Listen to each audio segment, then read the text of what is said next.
Hola, en esta clase tenemos a bien desarrollar el tema de análisis de datos multivariados. Dentro de las ciencias administrativas existen diferentes enfoques para desarrollar investigación. Las empresas buscan cada vez ser más rentables y al mismo tiempo desarrollar criterios y prácticas de sostenibilidad. En ese sentido, necesitan tener elementos que le permitan tomar decisiones gerenciales y de esa manera poder optimizar sus actividades. De esta manera, tendremos en primer lugar que definir qué es el análisis de datos multivariables o multivariado. Y como vemos en la definición, este análisis comprende un conjunto de técnicas o métodos estadísticos y tiene un objetivo principal, fundamental, que es analizar en simultáneo, al mismo tiempo, la información relativa a las variables de las cuales se han obtenido resultados. A diferencia de otros tipos de análisis, en ese multivariable o multivariado existen diferentes hallazgos, diferentes componentes, diferentes constructos que están conformando y están explicando una actividad o una práctica o un modelo en el mundo real. De esa manera requerimos estudiarlas al mismo tiempo para poder encontrar cuáles son las relaciones causales que existen entre ellas. Y entonces, la pregunta que surge es, ¿para qué el análisis multivariable? Tenemos 4 respuestas principales. Analizar y simplificar la estructura de datos, ya que los datos que se obtienen en la investigación de campo a nivel empresarial tienen diferentes dimensiones, son de diferentes formas, y estos datos requieren colocarse de una manera única para poder establecer una relación causal. La clasificación y conglomeración es un segundo elemento fundamental, el análisis de dependencia y finalmente la inferencia estadística, es poder plantear una serie de hipótesis en las cuales se establezcan una serie de vinculaciones entre variables independientes con la dependiente y establecer si finalmente existe o no una relación causal. Y veremos las diferentes formas como se dan estas relaciones entre las variables. Para esto existen ciertos criterios de causalidad, hay muchos, entre los principales nosotros mencionamos a 3, el modelo de Koch, los postulados de Evans y finalmente el modelo de Bradford-Hill. Cada uno de ellos va describiendo algunos aspectos específicos. Por ejemplo, en el caso de Koch, que es un modelo mucho más biomédico, establece algunas relaciones causales, encontrando, por ejemplo, que en el modelo de microorganismos, ¿sí?, aquellos elementos vivos que dan origen a muchas de las enfermedades, por ejemplo, tiene que deberse a lo siguiente, encontrarse siempre en los casos de la enfermedad. En otras palabras, explicar que para que tener relación causal, lógicamente el microorganismo tendrá que estar dentro del paciente que tiene los síntomas o la enfermedad. Entonces, todos estos aspectos de Koch aparecen dentro de un modelo biomédico, ¿ok? Y también está el postulado de Evans. Evans nos habla también bajo un modelo muy similar, biomédico, y que tiene diferentes aproximaciones en estos postulados. Importante el siguiente, el número de casos nuevos de la enfermedad debería ser significativamente mayor a los individuos expuestos a la supuesta causa en comparación con los no expuestos. Es decir, dice que supuestamente debería existir un mayor número de casos en los cuales se encuentra el problema en comparación con los casos no expuestos. Todo esto que parece muy lógico, muy evidente, son postulados que han servido para hacer crecer el desarrollo de la ciencia, específicamente de la ciencia biomédica. Esto finalmente también es extrapolable dentro del mundo de las ciencias empresariales. Y finalmente tenemos dentro de lo que sigue en el postulado de Evans, de forma transitoria la enfermedad debería mostrar tras la exposición a la supuesta causa una distribución de los periodos de incubación. Es decir, cuál es el comportamiento que tiene un individuo a partir de una infección. Como ven, estos modelos que se plantean aquí, estas propuestas, postulados de causalidad, explican en el mundo biomédico cómo se da la relación huésped y microorganismo que puede generar una infección. Esto siempre se plantea dentro de las ciencias básicas, pero nos sirve finalmente para la ciencia aplicada. Y aquí algo mucho más cercano, que es la causalidad de Bradford-Hill. Y aquí hablamos de la fuerza de asociación, secuencia temporal y efecto dosis y respuesta para la validez interna. Extremadamente importante lo que nos menciona Bradford-Hill. Y asimismo, la consistencia y la plausibilidad biológica, que es la coherencia científica. Dentro de los aspectos que se mencionan, existen criterios que están basados en la reproducibilidad. La ciencia tiene que tener la capacidad de poder repetir fenómenos. Dicho de otra manera, las investigaciones necesitan ser planteadas de un modo que otra persona venga después, otro investigador venga después y pueda reproducir todo lo que hemos hecho. De esa manera tendremos que explicar nosotros paso a paso, de manera muy detallada, cómo es que se hace la investigación. Estamos hablando desde cómo construimos el instrumento, de dónde obtuvimos las fuentes, cómo hicimos la validación del instrumento, cómo se va a hacer la aplicación del instrumento, cómo finalmente se hizo, qué se obtuvo, con qué se iba a procesar estadísticamente, cuando se procesó, qué se obtuvo como resultados, si los resultados que obtuvimos terminan siendo confiables o no, se parecen o no se parecen a los estudios previos, cumplen o no se cumplen las hipótesis planteadas y qué es lo que se puede concluir y plantear para futuras investigaciones. Eso de alguna manera resume el contenido de estos postulados y de causalidad para poder describir paso a paso cómo una investigación puede ser reproducible más adelante por otros autores. Muy bien, en ese sentido ya planteamos algo mucho más concreto. Supuestamente existe idealmente una variable independiente y una variable dependiente y que usualmente existe una relación directa. Esto suele ocurrir en muchos casos, sin embargo, a nivel empresarial, esto no es así. Suelen haber más variables independientes que interaccionan entre sí o generan afectación o generan influencia dentro de las variables o directamente con la variable dependiente. Entonces vamos a ver ahora las formas, las alternativas, ¿sí?, que se dan en estas variables independientes. Entonces vamos a mirar, por ejemplo, en primer lugar, el modelo mediador. El modelo mediador plantea que la variable independiente afecta una variable dependiente, pero es a través de una variable mediadora. ¿Puede haber un impacto directo? Sí, pero se espera que sea mucho más débil. La variable independiente, a través de la variable mediadora, impacta en la variable dependiente. Eso es modelo mediador. En este otro caso, existe el modelo moderador, es decir, la variable independiente afecta a la variable dependiente y existe una variable mediadora que puede aumentar o disminuir la intensidad del efecto o inclusive cambiarle de signo. Entonces, esa es la importancia. La primera, la anterior, es el paso de la variable independiente a la dependiente a través de la variable. En este caso, hay el paso y esta variable mediadora cambia la intensidad, la disminuye o la aumenta o cambia de signo, genera lo inverso. ¿Sí? Entonces, son dos ejemplos principales.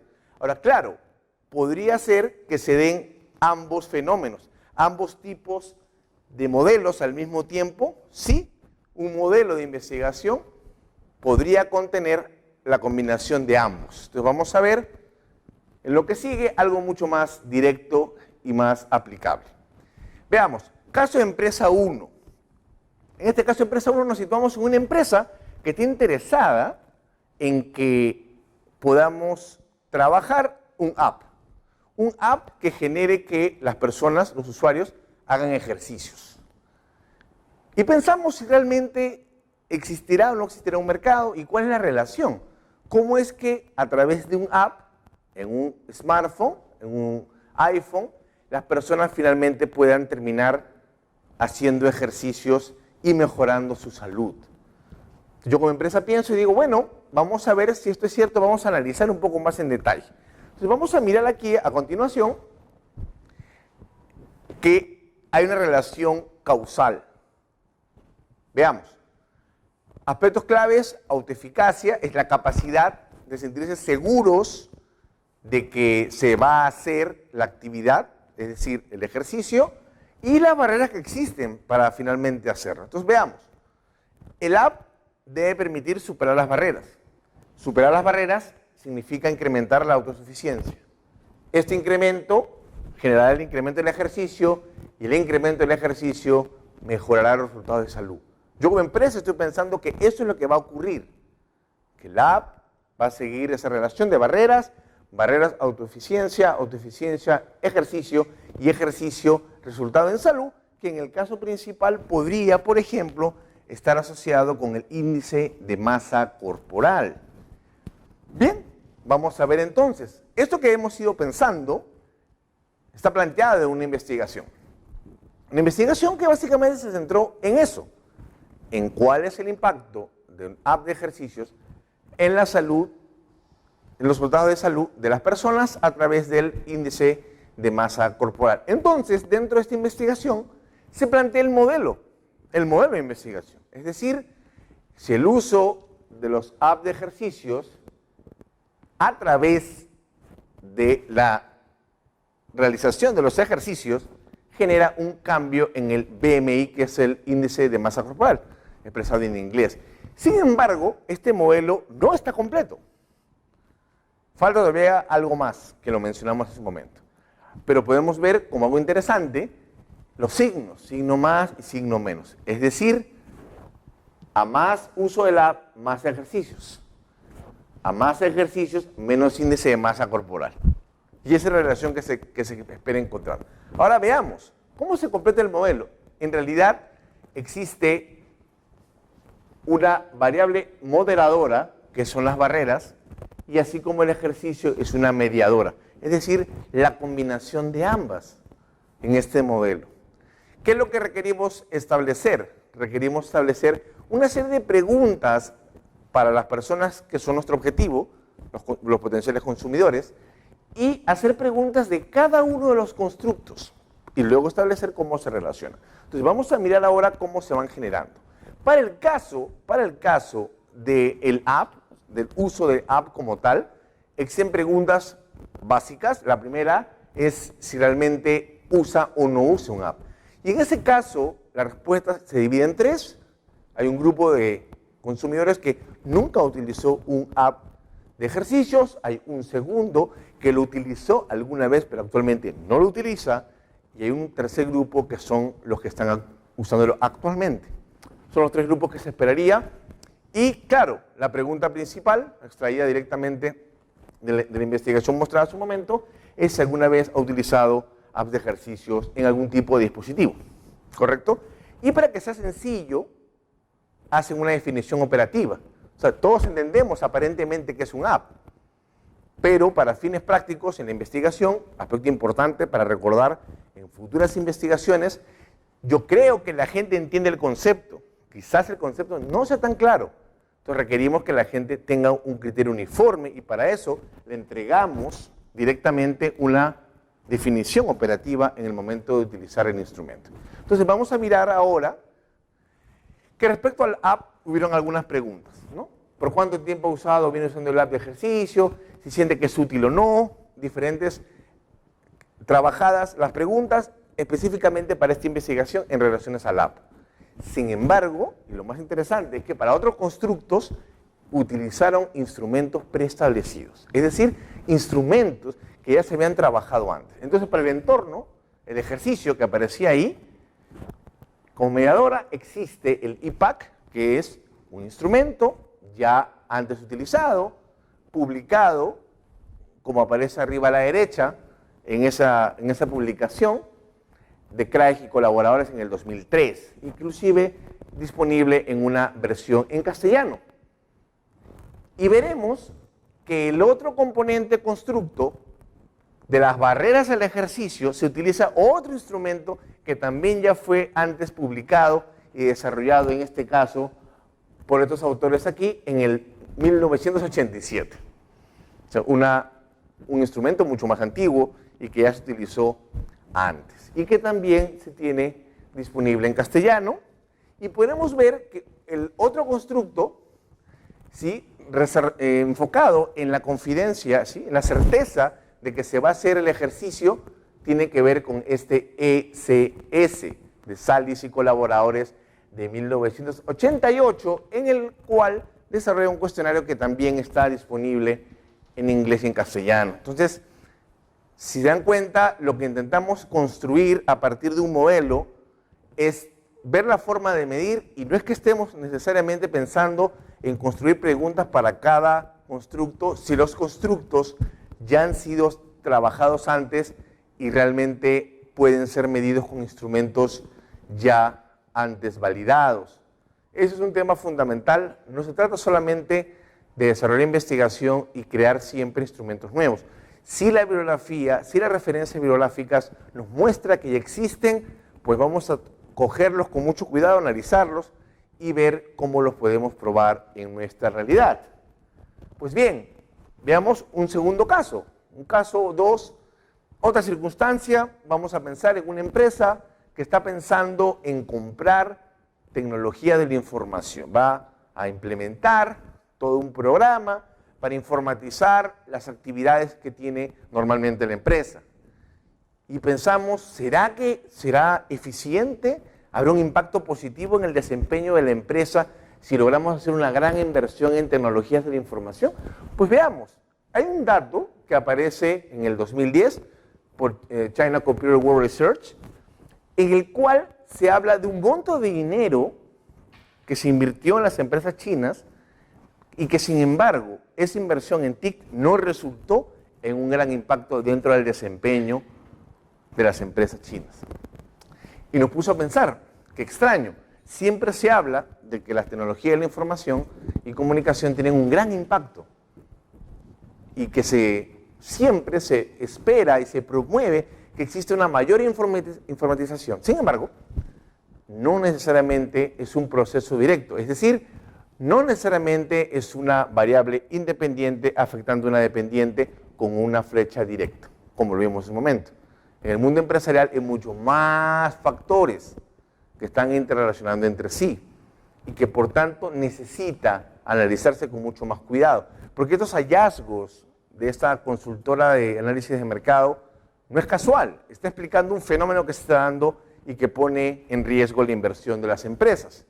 Entonces, aparecemos con una primera propuesta, ¿sí? Algo descrito como paradoja de la productividad por esos autores en 1996, y nos habla que una empresa está interesada en evaluar si la aplicación de las tecnologías precisamente mejora el desempeño. O sea, ya hubo un análisis previo, ya hubo una investigación previa que nos hablaba de cuál es el impacto que puede tener esta inversión en el desempeño. Sin embargo, vamos a mirar que existe una investigación más reciente de este investigador Peng, de China precisamente, y que toma de referencia además una investigación previa precisamente de los estudios de PhD que él tuvo, y que busca ahora sí establecer los efectos de mediación.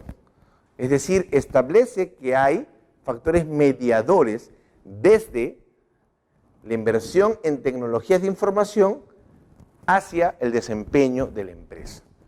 Es decir, la tecnología de la información, hay un proceso mediado para que finalmente exista un desempeño. Si yo conozco esos efectos que median el impacto en tecnología y finalmente el desempeño, yo puedo afectar estos factores mediadores, estas variables mediadoras, y puedo potenciar el efecto de la inversión de dinero en tecnología y obtener el resultado de desempeño que quiero finalmente. Esa es la importancia empresarial. Conocer las variables mediadoras permite controlar y mejorar los resultados de la inversión que se tuvo al inicio sobre el desempeño final. Entonces, en esta investigación se empiezan a descomponer, es decir, cuáles son los componentes, esas variables mediadoras, desde la inversión de tecnología y la información hacia desempeño de las empresas. Y aquí aparecen dos aspectos importantes a mencionar, que ya se había investigado, que existe, se había mencionado como un componente, esta es la capacidad de gestión del proceso de la empresa, como un componente mediador de la capacidad tanto de la tecnología como de la performance. Dicho de otra manera, la capacidad de gestión del proceso es la variable que media la tecnología y el desempeño. Es decir, si yo no aseguro que la gestión de la empresa es correcta, es óptima, por más dinero que incluya dentro de la tecnología, no va a haber el desempeño que se espera. Ese es inicialmente el planteamiento que hacen en esta investigación. Hay un proceso mediado, no es directo. Si no corrijo aspectos de gestión, no habrá el impacto que se espera por la inversión de tecnologías. Entonces, en esa investigación, establece un modelo que explica cómo la capacidad de gestión de la información para que se obtengan resultados financieros, humanos, organizacionales y en los clientes es un proceso mediado por las capacidades de desempeño de gestión, las capacidades de la gestión de los clientes y la capacidad de gestión de los procesos. No es directo. Entonces, este estudio nos dice, bien, hay elementos entonces que tenemos que tomar en cuenta para conocer cómo ocurre que la inversión en tecnología de la información finalmente genera una mejor performance en las empresas. Entonces veamos, cuando ellos trabajan, Penn en 2009, en esta investigación de PhD que él tenía, usa precisamente esa teoría de juegos y que explica algo muy interesante, que muy poca inversión o demasiada inversión es perjudicial, que tiene que establecerse correctamente los montos y las formas como se van a realizar las inversiones. Y en ese sentido, establece ya en el 2016 este modelo y lo plantea. Y dice que esta tecnología de la información, esta capacidad de la tecnología de la información, está mediado por dos procesos que aparecen con esas siglas,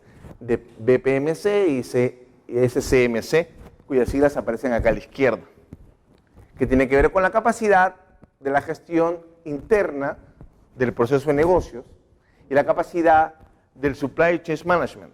Son dos elementos fundamentales que establecen para mediar que esta inversión en tecnologías impacte en el desempeño de las empresas. Pues bien, este modelo de negocio podemos mirarlo y otra vez, ¿cómo vamos a medir cada constructo? Surge otra vez la misma pregunta. Pues bien, cada constructo igual va a medirse de la siguiente manera. Para el constructo de Xiao y Xie del 2007, mide el ITC con 22 ítems. Es decir, hay una investigación que establece cómo medir el ITC dentro de nuestro modelo y establece 22 ítems acordes a nuestra investigación. Y cuando se quiere medir BPMC, se utiliza precisamente la investigación de Penn del 2009, que tiene 9 ítems para este cuestionario nuevo, y luego se ve que Lin en el 2004 aporta otra escala para el SCMC, 25 ítems. Es decir, como vimos en el ejemplo anterior, se utiliza para los constructos planteados en el modelo instrumentos que ya han sido trabajados antes. Por supuesto que se vuelve a revisar y se hace la adaptación correspondiente o algún ajuste que fuera necesario realizar. Pero normalmente las escalas suelen ser trabajadas antes y al publicarse suelen ser bastante estables y pueden utilizarse de modo directo.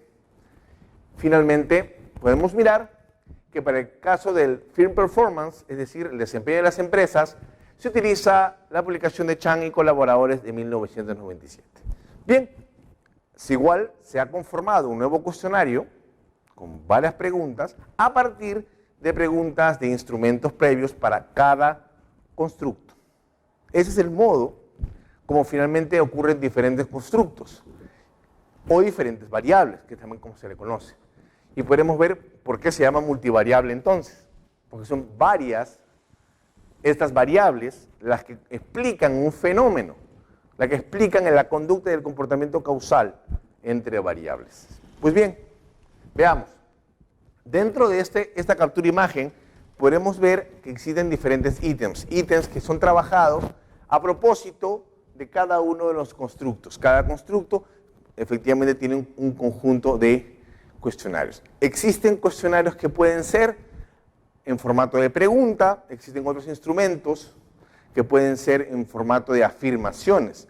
Afirmaciones que finalmente se puede, por ejemplo, solicitar el grado de acuerdo o desacuerdo con las afirmaciones y presentar una escala Likert como alternativas que está de acuerdo o no está de acuerdo. Entonces, esa es otra forma también de pensar que los cuestionarios no necesariamente son dicotómicos, no necesariamente nos obligan a un sí o no, o a verdadero o falso, ausencia o presencia. También existen instrumentos que permiten que los ítems puedan ser expresados en afirmaciones en escalas Likert. Y en este estudio aparece un dato que deben tener todos los estudios, que es el dato demográfico. Cuidado, hay que siempre tener en cuenta al momento de realizar una investigación y redacción científica la descripción de la muestra, la característica, ¿sí? Cuántas personas, cuántas mujeres, cuántos hombres, edades promedio o rango de edades, puede ser nivel socioeconómico, rangos de ingresos económicos mensuales, tipo de vivienda, etcétera, según el tipo de trabajo de investigación que estamos realizando. Además, existe un aspecto importante que es el análisis ya como tal de los resultados que nosotros obtenemos a través del cuestionario. El cuestionario, una vez que se llena, y estamos hablando en este caso de un cuestionario que tenga un formato de Likert, nos permitirá entonces tener una serie de resultados que se procesará en el software estadístico respectivo para hacer un análisis correspondiente. Entonces, en ese caso, nosotros hemos querido mostrar cómo se haría, ¿sí? Estos son los datos que salen en el estudio, y uno se pregunta cómo así salen algunos números en la línea número 1, pero para otros sale así un guión nada más. ¿Qué pasó? No hay datos, los datos se perdieron, y en este caso nosotros queremos explicar en detalle cómo se procedería con el análisis dentro del SPSS. Y tomamos un cuestionario de ejemplo. Este cuestionario de ejemplo nos plantea 18 ítems que tienen que ver con temas de sostenibilidad y medio ambiente. Entonces, a manera de ejemplo, se plantea un instrumento y aparece, como ven, del 1 al 5 en una escala Likert para que aquellos que son encuestados puedan marcar según sus preferencias. Y a continuación, los resultados se ingresan dentro del SPSS para poder proceder con un análisis principal, un análisis preliminar, y que es el que se muestra a continuación, muy rápido. Esto lo van a poder ver con mucho más detalle, con mucho más calma después, pero sí nos parecía relevante, por ejemplo, seguir la secuencia de la reducción de dimensiones y ver paso a paso cómo se van ingresando los datos para un análisis de componentes principales, según la secuencia que ustedes pueden ver aquí, y que permita poder aproximarnos a esos resultados que se veían en la investigación. O sea, ¿por qué hay números, por qué hay columnas y por qué algunos están libres y otros no están completados? Entonces, de esta manera, con toda esta secuencia de todas las preguntas que forman parte de, podremos ver que el SPSS nos arroja también un análisis muy parecido, ¿sí? Muy parecido al de la investigación en las pruebas que aparecen ahí en la pantalla. ¿Qué más? Todavía nos quedan pendientes algunos elementos, ¿sí? Como la varianza total explicada, pero principalmente esto. Aquí están las columnas que nosotros veíamos al inicio. Recuerden, nosotros estuvimos planteando en el modelo de investigación del ejemplo 2 que existe una variable inicial y que está con dos mediaciones para un impacto final. Y el cuestionario contiene preguntas de los cuatro constructos, ¿correcto? Por lo cual, cuando uno hace un análisis, como lo que estamos haciendo, deberían salir, idealmente, 4 columnas. Es decir, estamos haciendo un análisis y por defecto se logra detectar que los 4 constructos son independientes entre sí, que son elementos distintos entre sí, pero sus ítems o componentes sí están agrupados, sí están relacionados entre sí. Entonces, de esta manera podemos ver cómo este cuadro de acá nos muestra ya las tablas, ¿sí? Con 3 componentes.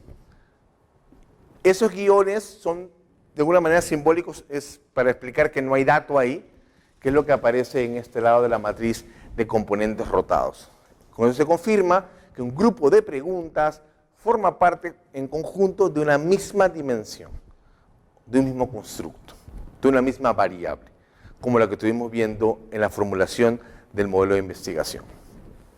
Entonces, es así como estos constructos que aparecen aquí, que son los que estuvimos discutiendo al momento de plantear el modelo de investigación, son los que tienen componentes, que son los ítems que aparecen aquí, y todo el análisis de componentes principales.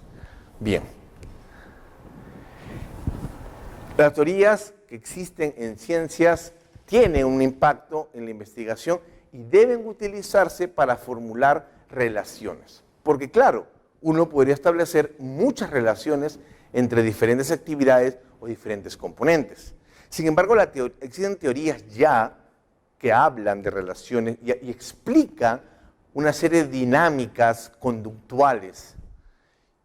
Por lo tanto, la recomendación es buscar inicialmente teorías que pudieran explicar cómo existe una dinámica empresarial y en base a esa teoría poder plantear una investigación para encontrar una explicación. Vamos a ver de qué estamos hablando. Por ejemplo, tenemos la teoría de acción razonada. La teoría de acción razonada dice que finalmente la conducta está antecedida de la intención de esa conducta y que esa intención está compuesta previamente por dos componentes: actitud acerca de la conducta y la norma subjetiva que tiene la persona respecto a esa intención. Y a su vez, cada una de ellas, la actitud y la norma subjetiva, tiene dos componentes previos: creencia y evaluación de la conducta, y así como la norma subjetiva tiene la opinión de otros referentes y la motivación o interés para cumplir. Basados en este tipo de teoría, comenzamos a explorar y ver si realmente es una teoría vigente, si sigue utilizando. Pues podemos ver entonces que dentro de la bibliografía, estamos hablando de 1975, sí, hace 42 años, que se plantea esta teoría. Sin embargo, podemos ver una publicación en la cual directamente se utiliza, ¿sí?, habla de la aplicación de la teoría de acción razonada en la aceptación de la tecnología informática verde.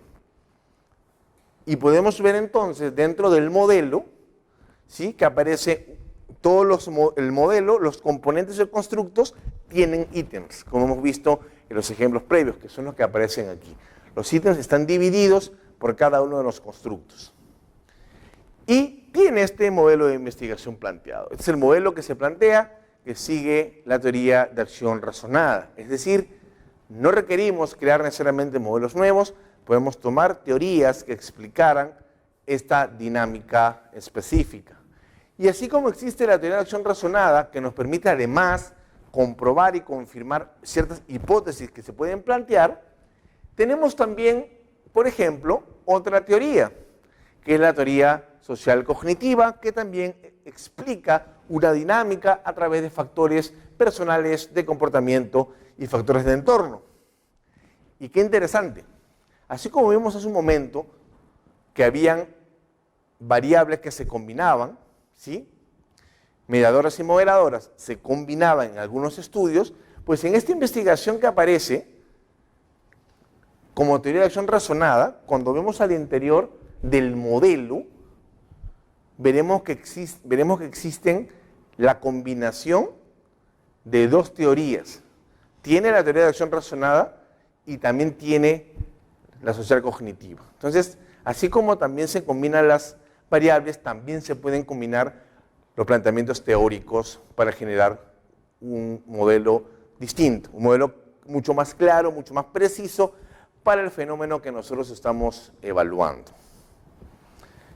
Dicho todo esto, queremos siempre encontrar seguramente la relación de una variable independiente sobre una dependiente, pero vemos que en el mundo empresarial, en el mundo real, existen muchos más factores que están actuando, están interactuando sobre este lienzo libre. La idea es poder desarrollar las competencias para poder identificar cuántas variables existen interaccionando y poder controlarlas y con eso optimizar los resultados empresariales. Finalmente, entonces, nos toca investigar ejemplos que permitan poder comprender y poder reproducir investigaciones mejoradas en el campo de las ciencias empresariales utilizando el análisis multivariable. Muchísimas gracias.